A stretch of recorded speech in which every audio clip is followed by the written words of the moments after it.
नमस्कार दोस्तों, मैं पीएस राठौड़ और आप सुन रहे हैं महाभारत की कहानियाँ।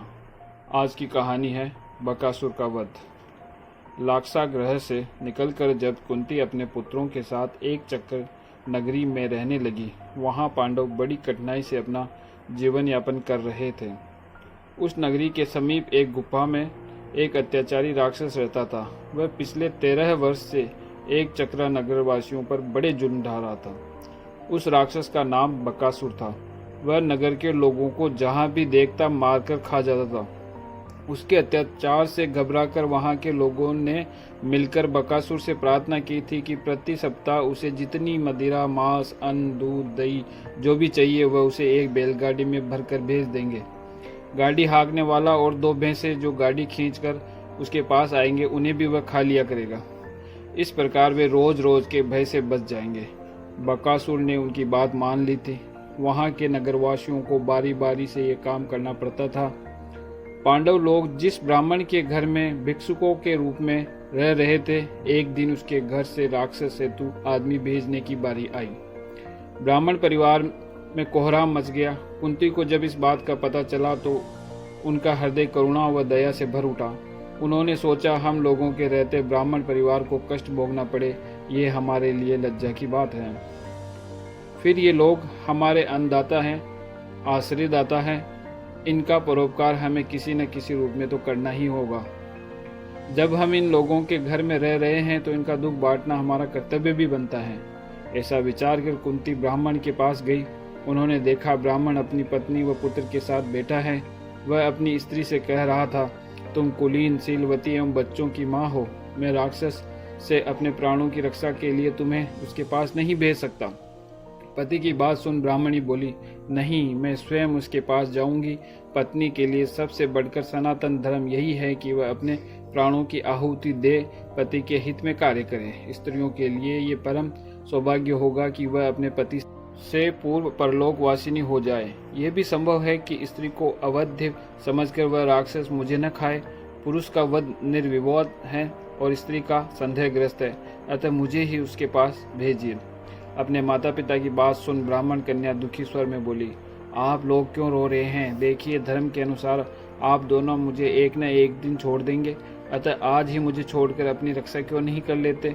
लोग संतान की कामना इसलिए करते हैं कि समय आने पर संतान माता पिता को दुखों से बचाए। अपनी कन्या के वचन सुनकर माँ बाप दोनों रोने लगे। कन्या भी रोने लगी। सबको रोते देख ब्राह्मण कुमार, जो अभी छोटा ही था, बोला, पिताजी, माताजी, मत रो। फिर उसने एक तिनका उठाकर हंसते हुए कहा, मैं इसी से राक्षस को मार डालूंगा। तब सब लोग हंस दिए। कुंती ये सब देख सुन रही थी। वह आगे बढ़ी, उनसे बोली, महाराज, आपके तो एक ही पुत्र हैं, एक ही कन्या है। मेरे पास आपकी दया से 5 पुत्र हैं। राक्षस को जो भोजन पहुंचाने के लिए मैं उनमें से ही किसी को एक को भेज दूंगी, आप घबराइए नहीं। ब्राह्मण देवता कुंती की इस प्रस्ताव को सुन अवाक रह गए और बोले, हे देवी, आपका इस प्रकार कहना आपकी अपार दया को प्रकट करता है, किंतु मैं अपने प्राणों की रक्षा के लोभ में अतिथि की हत्या नहीं करा सकता। अपनी रक्षा हेतु आपको पुत्र के बलिदान के बारे में सोचना भी हमारे लिए महापाप है। नहीं नहीं, ये संभव नहीं है। संकट हमारे प्राणों पर आया है, हम ही उसका सामना करेंगे। तब कुंती बोली, हे ब्राह्मण देवता, मैं अपने जिस पुत्र को राक्षस के पास भेजूंगी वह बड़ा बलवान है, तेजस्वी है, उसका कोई बाल भी बांका नहीं कर सकता। वह बकासुर जैसे राक्षसों को धूल में मिला देगा। ईश्वर ने चाहा तो सब ठीक होगा। इस पर ब्राह्मण देवता तैयार हुए। तब कुंती ने भीमसेन को बकासुर के पास जाने की आज्ञा दी। गधा युद्ध में भीमसेन के समक्ष कठिनता से ही कोई टिकता था। वे महाबली होने के साथ वीर योद्धा भी थे। भीमसेन को अपने चारों भाई व माता कुंती अत्यंत प्रिय थे। उनकी आज्ञा पर वे अपने प्राणों की बाजी भी लगा देने में नहीं चूकते थे। माता की आज्ञा से रोधार्य कर भीम तुरंत बकासुर के पास जाने को तैयार हो गए। भीम ने एक गाड़ी पर बकासुर का भोजन रखा और भैंसों के स्थान पर स्वयं ही गाड़ी को खींचते हुए बकासुर की गुफा की तरफ चल दिए। अपनी गुफा के बाहर भोजन की प्रतीक्षा में बैठे बकासुर ने जब मोटे तगड़े और विशाल शरीर वाले भीम को देखा तो वह प्रसन्न होकर सोचने लगा, वाह, आज तो तगड़ा मनुष्य आया है, बहुत मजा आएगा इसे खाने में। तभी उसकी दृष्टि भोजन वाली गाड़ी पर पड़ी तो वह चौंक गया। उसमें भैंसें नहीं थी। बकासुर ने गरज कर भीम से पूछा, मेरी भैंसें कहाँ हैं? भीम ने बड़े शांत स्वर में उत्तर दिया, गांव में दूध की कमी हो रही थी, अतः गायें व भैंसों की आवश्यकता वहाँ है, न कि यहाँ। भीम का यह उत्तर सुनकर बकासुर क्रोध में भर उठा। वह अभी भीम को कुछ कहता कि भीम ने जो कुछ करना आरंभ किया उसे देखकर वह हैरत में पड़ गया। भीम ने धरती पर केलों का एक बड़ा सा पत्ता बिछाया, गाड़ी में रखा भात और सब्जी पत्ते पर परोसी, भोजन पत्ते पर रख उसने वहीं बैठकर भोजन करना शुरू कर दिया। बकासुर के देखते ही भीम गाड़ी पर रखा सारा भोजन डकार गया। ये देख बकासुर क्रोध से पागल हो उठा। वह भयानक गर्जना करता हुआ भीम पर झपटा और धरती पर पालती मारकर बैठे भीम को जोर का धक्का दिया, किंतु भीम पर तो जैसे उसके भीषण प्रहार का तनिक भी प्रभाव नहीं पड़ा। वह बड़े आराम से अपने स्थान पर बैठकर अपने पेट पर हाथ फेरते रहे। अब बकासुर भीम के पीछे आकर खड़ा हो गया और उन्हें अपनी भुजाओं में जकड़ कर उठाने लगा। बकासुर ने अपनी सारी ताकत लगा दी, परंतु भीम को उठाना तो दूर, वह उसे एक सूत हिला भी न सका।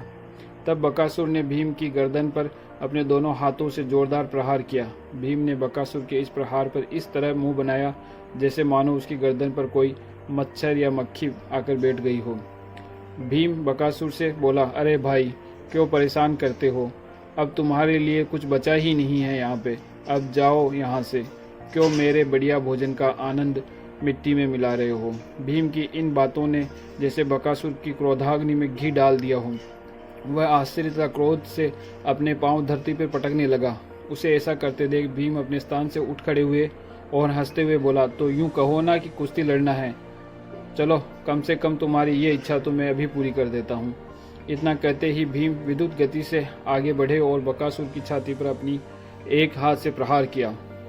बकासुर भीम का ये प्रहार सहन न कर सका और भरभराता हुआ धरती पर औंधे मुंह गिर पड़ा। तुरंत ही वह संभल कर खड़ा हो गया। वह भली प्रकार समझ गया कि आज उसका पाला किसी साधारण मनुष्य से नहीं बल्कि किसी महाबली से पड़ा है। बकासुर ने वहीं खड़े अपने करीबी एक विशाल वृक्ष को उसकी जड़ सहित उखाड़ लिया और उसे लेकर भीम पर टूट पड़ा। भीम ने अपने बाएं हाथ से उस वृक्ष को रोका तथा दाएं हाथ से एक वृक्ष उखाड़कर बकासुर पर दे मारा। बस फिर क्या था, दोनों आसपास के वृक्षों को उखाड़ कर एक दूसरे पर फेंकने लगे। जब वृक्ष हाथ नहीं लगे तो बड़ी बड़ी चट्टानें उठाकर एक दूसरे पर मारने लगे। उन दोनों ही विशालकाय योद्धाओं के इस संग्राम से धरती कांप उठी। वनों में रहने वाले जीव जंतु भी भयभीत होकर इधर उधर भागने लगे। ऐसा महसूस हो रहा था जैसे कोई भूकंप आ गया हो। शीघ्र ही बकासुर थकान के कारण हाँफने लगा। वह समझ गया था कि आज उसके सामने भोजन के रूप में कोई मनुष्य नहीं वरन उससे भी बड़ा कोई दानव आ गया है। अब तो वह किसी भी प्रकार से वहां से अपने प्राण बचाने हेतु भागने की सोचने लगा। भीम ने उसकी ये मनसा को भांप लिया। जैसे ही बकासुर भीम के चंगुल से भाग निकलने की कोशिश करता, भीम उसे वापस अपनी ओर खींच लेता और उस पर अपने बलशाली हिलात घूंसों का प्रहार करता। अंत में भीम ने बकासुर को धरती पर घुटनों के बल बिठाकर उसके सिर और हाथों को इतनी जोर से पीछे की ओर मोड़ा कि उसकी रीढ़ की हड्डी कड़कड़ाकर टूट गई। एक क्रंदनकारी चीख के साथ ही बकासुर ने अपने प्राण वहीं त्याग दिए। बकासुर की आखिरी चीख सुनकर उसके सगे संबंधी और परिजन भी वहां दौड़े चले आए।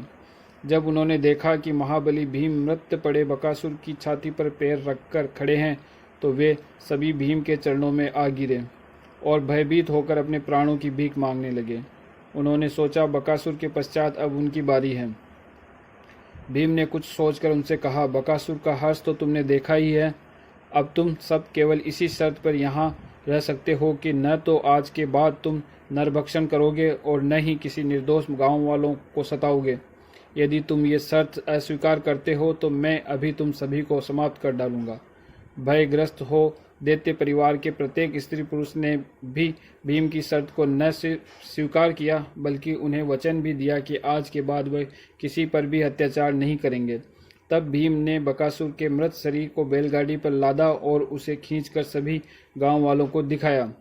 बकासुर के मृत शरीर को देखकर एक चक्र ही नहीं बल्कि आसपास के सभी गांव वाले भी मारे खुशी के झूमने लगे। सभी लोगों की जुबान पर अब तो भीम सहित सभी पांडवों की चर्चाएं थीं। सभी लोगों का यही मानना था कि उनके दुख दूर करने के लिए ब्राह्मणों के वेश में स्वयं भगवान ही यहाँ पधारे हैं। कुंती भी अपने पुत्र भीम के इस शौर्य पर बहुत प्रसन्न हुई, किंतु साथ ही वह चिंतित भी हो उठी कि भीम के इस अद्भुत पराक्रम की खबर जिस प्रकार तेजी से चारों ओर फैल रही है, उससे सारा भेद खुल जाने की आशंका है।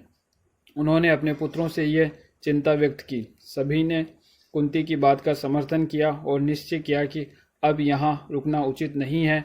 तब एक दिन बिना किसी को कुछ बताए पांचों पांडव और माता कुंती एक चक्र गांव को छोड़कर चुपचाप वहां से प्रस्थान कर गए।